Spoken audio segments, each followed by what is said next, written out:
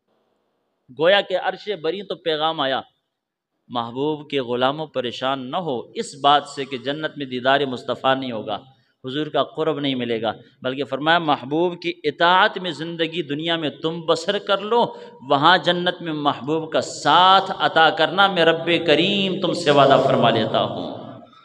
یہاں ایک اور طلب بات ہے، توجہ کیجئے گا۔ حکم ماننے کا حکم ہے صرف رسول اللہ کا۔ کس کا؟ بولیے۔ سابقہ انبیاء آئے، شریعتیں ان کے منسوخ ہو گئی، انبیاء آئے، رخصت ہو گئے، چلے گئے اللہ کے بارگاہ میں، رفیق اعلیٰ سے جا ملے، ہر ایک کی شریعت منسوخ ہوگی۔ ہمارے پاس شریعت محمدی ہے، ہمارے پاس ہمیں حکم ماننا ہے رسول اللہ کا۔ امت مصطفیٰ اپنے عزت اور آبرو اور رفعت شان پر ناز تو کر، ذرا اپنی حقیقت کو پہچان کے تو کیا ہے، رب نے تجھے کیا بنایا ہے۔ تو نے مصطفیٰ کریم علیہ السلام ایک رسول کا حکم ماننا ہے، اللہ نے آدم سے لے کر مصطفیٰ تک تمام نبیوں کا قرب تمہیں جنت میں عطا فرمائے گا۔ حکم ایک کا مانو، سنگتیں سب کی مل جاتی، اور صرف نبیوں کی سنگتیں نہیں، صرف رسولوں کی سنگتیں نہیں، جتنے صدیقین ہیں رب کے مخلوق میں، آدم علیہ السلام سے لے کر مصطفیٰ کریم اور قیامت تک، صبح قیامت تک جتنے صدیقین ہوں گے، تم نے رسول اللہ کا حکم ماننا ہے، رب نے ہر صدیق کا ساتھ تمہیں جنت میں عطا فرمانا ہے۔ میں اور آپ نے رسول اللہ صلی اللہ علیہ وسلم کا حکم ماننا ہے، اور اللہ کریم نے جنت میں تمام شہداء اور تمام صالحین کی سنگتی اور قربتی اللہ نے عطا فرمائی ہیں، اور یہ اعلان فرما کے وعدہ کر کے اللہ نے فرمایا وَحَسُنَ أُولَئِكَ رَفِيقًا۔ اللہ فرماتا ہے کتنی سونی سنگت ہے، کتنی سونی سنگت ہے۔ دوستان گرامی قدر، صحابی رسول جو اپنا غم اور پریشانی لے کر آئے تھے، اللہ کریم نے قرآن نازل کر کے ان کی پریشانی کو دور کر دیا اور حوصلہ افزائی فرمائی۔ فرمایا امت محمد پریشان نہ ہو، بس میرے محبوب کا حکم ماننا ہے، حضور کی سیرت پہ عمل کرنا ہے، حضور کی تعلیمات پہ عمل کرنا ہے، حضور کا بن کر زندگی گزارنی ہے، اور پھر بروز محشر مصطفیٰ کے رخ زیبا کے دیدار سے محروم نہیں رکھوں گا، جب چاہو کہ مصطفیٰ کا دیدار عطا فرما دوں گا۔ اسی طرح دوسرا فائدہ اطاعت رسول کا وہ یہ ہے کہ جب رسول اللہ صلی اللہ علیہ وسلم کی اطاعت کی جائے اور ان کا حکم مانا جائے تو انسان کو گناہوں کی بخشش ملتی ہے اور رب کا محبوب بندہ بنتا ہے۔ فرمایا قل ان کنتم تحبون اللہ فاتبعونی یحببکم اللہ، محبوب کہہ دو اپنی امت سے کہ اگر تم اللہ سے محبت کرتے ہو تو میں محمد کی اطاعت کرو، میری پیروی کرو، میرا حکم مانو، میری فرما برداری کرو۔ یا رسول اللہ صلی اللہ علیہ وسلم اگر آپ کی پیروی کرتے ہیں، آپ کی فرما برداری کرتے ہیں، آپ کا حکم مانتے ہیں، آپ کی سیرت پہ عمل کرتے ہیں، حضور آپ سے محبت کرتے ہیں، آپ سے اطاعت کرتے ہیں، فرما برداری کرتے ہیں، انعام کیا ملتا ہے؟ اللہ فرماتے ہیں یحببکم اللہ، محبوب جو تیرا فرما بردار بنے گا میں خدا خود اس سے محبت فرما لوں گا۔ وَيَغْفِرْ لَكُمْ ذُنُوبَكُمْ، صرف محبوب خدا نہیں بنیں گے میں اور آپ، مصطفیٰ کریم علیہ السلام کے حکم ماننے والے لوگ، حضور کے سچی امت، حضور علیہ السلام صرف اللہ کے محبوب نہیں بنیں گے، بلکہ محبوبیت خداوندی کی بدولت اور حضور کی اطاعت کی بدولت وَيَغْفِرْ لَكُمْ ذُنُوبَكُمْ، رب کریم میرے تیرے گناہوں کی بخشش بھی عطا فرما دے گا۔ واللہ غفور الرحیم، اور اللہ تعالیٰ بخشنے والا مہربان ہے۔ دوستان گرامی قدر، موضوع تو بڑا طویل ہے لیکن وقت کو پیش نظر رکھتے ہوئے صرف ایک بات آپ احباب کے گوش گزار کرنا چاہتا ہوں۔ یاد رکھیے محبوب کریم صلی اللہ تعالیٰ علیہ وسلم کے بارگاہ میں ایک صحابیہ حاضر ہوئی جن کا نام ہے حضرت فاطمہ بنت قیس۔ کیا نام ہے بولو؟ فاطمہ بنت قیس۔ شادی شدہ تھیں، شوہر نے طلاق دی، عدت گزارنے کے بعد سرکار کے بارگاہ میں حاضر ہوئی، عرض کرتی ہیں آقا حضور شوہر نے طلاق دی ہے اور عدت بھی پوری ہو چکی ہے، اور عدت گزر جانے کے بعد مجھے 2 افراد نے نکاح کا پیغام بھیجا ہے۔ توجہ طلب، حضور کا حکم ماننے سے کیا ملتا ہے؟ آج امت پریشان حال ہے، اور آج امت بیماریوں میں، پریشانیوں میں، لاچاریوں میں مبتلا ہے، اور سیلاب اور زلزلہ پتہ نہیں کیا کیا عذاب نازل ہو رہا ہے امت پہ۔ یہ صرف اور صرف میرے آپ کی کوتاہیوں کی وجہ سے، اس امت کی غفلت کی وجہ سے، امت نے در مصطفیٰ کو چھوڑ دیا، امت نے در مصطفیٰ سے، امت کے پیشواؤں نے در مصطفیٰ سے امت کے افراد کو دور کرنے کی کوشش کی۔ جتنی امت در مصطفیٰ سے دور ہو گئی اتنا اللہ کے عذاب کے قریب ہوتی چلی جا رہی ہے۔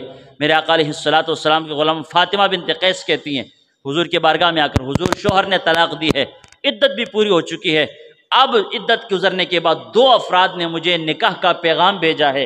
حضور نے فرمایا کون کون سے 2 افراد نے نکاح کا پیغام بھیجا ہے؟ عرض کی حضور، ایک حضرت سیدنا معاویہ بن سفیان رضی اللہ تعالیٰ عنہ نے پیغام بھیجا ہے، اور ایک حضرت ابو جہم رضی اللہ تعالیٰ عنہ، ابو جہم عدوی، آپ نے مجھے پیغام بھیجا ہے کہ آپ نکاح کے پیغام کو قبول کریں۔ اب وہ عورت آئی کیا کرنی تھی؟ فاطمہ بنت قیس، وہ سرکار کے بارگاہ میں ان 2 افراد کا پیغام ملنے کے بعد حضور کے بارگاہ میں صرف حضور سے مشاورت کرنے کے لیے آئی تھی کہ حضور توڑا کی خیال ہے ان دوج کدے نال نکاح کرا۔ آج بھائی بھائی سے نہیں پوچھتا، بیٹا بیٹی کی شادی کہیں کرنی ہو تو بیٹا اپنے باپ سے نہیں پوچھتا، بیٹی کے دادا سے نہیں پوچھتا، بھائی بھائی سے نہیں پوچھتا، چھوٹا بڑے سے نہیں پوچھتا، بڑا چھوٹے سے نہیں پوچھتا۔ نفسا نفسی کا عالم برپا ہوا دنیا کے اندر، معاشرے کے اندر، لیکن فاطمہ بنت قیس جو خود مختار ہے اپنی ذات کے، آ کر کہتی حضور آپ کا کیا مشورہ ہے، معاویہ بن سفیان رضی اللہ تعالیٰ عنہ سے نکاح کر لوں یا ابو جہم سے نکاح کر لوں؟ دونوں کا پیغام مجھے پہنچا ہے۔ رحمت عالم صلی اللہ علیہ وسلم کے غلام حضور علیہ السلام نے ارشاد فرمایا نہیں، نہ معاویہ سے نکاح کرنا ہے نہ ابو جہم سے کرنا ہے۔ حضور پیغام ان دونوں کا آیا ہے، پیغام ہی نہ بھیجا تھا، کسی تیسرے پاس میں خود کیویں جاواں؟ آقا علیہ السلام نے فرمایا اما معاویہ تو فرجل طریب لا مال لہ، انہاں دناں دے وچ امیر معاویہ رضی اللہ تعالیٰ عنہ دی حالت مالی بہت کمزور ہے، ان کے پاس مال دولت نہیں ہے، وہ بڑی تنگحالی کی زندگی بسر کرتے ہیں، لہذا آپ نے اس کے ساتھ شادی نہیں کرنی۔ تنگحالی کی حالت میں ان سے وہ آپ کے اخراجات پورا نہیں کر سکیں گے، آپ کے حقوق نہیں ادا کر سکیں گے، لہذا آپ نے ان سے نکاح نہیں کرنا، یہ سرکار نے منع کر دیا۔ اور دوسری بات فرمایا کہ وَأَمَّا ابو جہم، لیکن ابو جہم سے کیوں نہیں شادی کرنی؟ کہا کہ فَرَجُلٌ ضَرَّابٌ لِلنِّسَاء، ابو جہم دی طبیعت بڑی سخت ہے، زنانیوں نے ماردہ ہوندا ہے، کٹدا ہوندا ہے، تلخ مزاج ہے، سخت مزاج ہے اس کے، اس لیے اس سے شادی نہیں کرنی، اور اس سے اس لیے نہیں کرنی حضرت امیر معاویہ سے کیونکہ وہ اس وقت ان کے حالات بڑے تنگ ہیں، اخراجات برداشت نہیں کر پائیں گے، سرکار نے منع کر دیا۔ اب فاطمہ بنت قیس کہتے حضور پھر حکم ہو کس کے ساتھ شادی کروں؟ میرے آقا علیہ السلام نے فرمایا انکحی اسامہ بن زید، فرمایا جاؤ اسامہ بن زید سے شادی کر لو، اللہ دا بڑا نیک بندہ ہے، بڑا خیال رکھے گا، بڑا خوشحال تو نہ رکھے گا، اسامہ بن زید سے جا کر شادی کر لو۔ فرماتی ہیں فاطمہ بنت قیس نے کہا، کہتی ہیں کہ فکرہتہ، میں نے یہ بات ناپسند کی، میں نے یہ بات ناپسند کی کہ میں اسامہ بن زید سے شادی کر لوں، میری پسند نہیں تھی، میں نے ناپسندیدگی کا اظہار کیا۔ آقا علیہ السلام سمجھ گئے، حضور علیہ السلام نے فرمایا طاعت اللہ و طاعت رسولہ خیر لکی، میں کہہ رہا ہوں نا اسامہ بن زید سے شادی کر لو، اللہ کا حکم، اللہ کے رسول کا حکم ماننے میں تیرے لیے دنیا اور آخرت کی بھلائیاں ہیں۔ فاطمہ بنت قیس کہتے سرکار نے جب یہ دعائیہ کلمات میرے حق میں کہے اور مجھے نصیحت فرمائی، مجھے حکم فرمایا، فرماتے میں نے قبول کر لیا، پھر جا کر فرماتی ہیں قالت فتزوجتہ، میں نے حضرت اسامہ بن زید سے شادی کر لی، فجعل اللہ تعالی خیرا کثیرا فاغتبطت، پھر حالات وہ بھی فاطمہ بنت قیس نے دیکھے، حضور کی اطاعت کی بدولت، حضور کے حکم ماننے کی بدولت اتنی برکت تھی، اتنا فائدہ تھا۔ فرماتی ہیں میں نے جا کر اسامہ بن زید سے شادی کر لی حضور کے کہنے پر، پھر میں نے کیا دیکھا؟ فرماتے ہیں فجعل اللہ تعالی خیرا کثیرا، اللہ نے میری چولی اتنی خیر پائی، اتنی خیر پائی، اتنی برکت عطا کی تھی، اتنی برکت عطا کی تھی کہ فاغتبطت، معاشرے کی ساری عورتیں اور سارے مرد اس دور کے تمام افراد اس وقت کے، فرماتی ہیں فاطمہ بنت قیس کے میرے حالات کو دیکھ کر رشک کرتے تھے اور میری زندگی پر حسرت فرمایا کرتے تھے۔ یہ برکت تھی اطاعت مصطفیٰ کی، من یطع الرسول فقد اطاع اللہ، جس نے رسول کا حکم مانا اس نے اللہ کا حکم مانا۔ اللہ وحدہ لا شریک عمل کی توفیق عطا فرمائے۔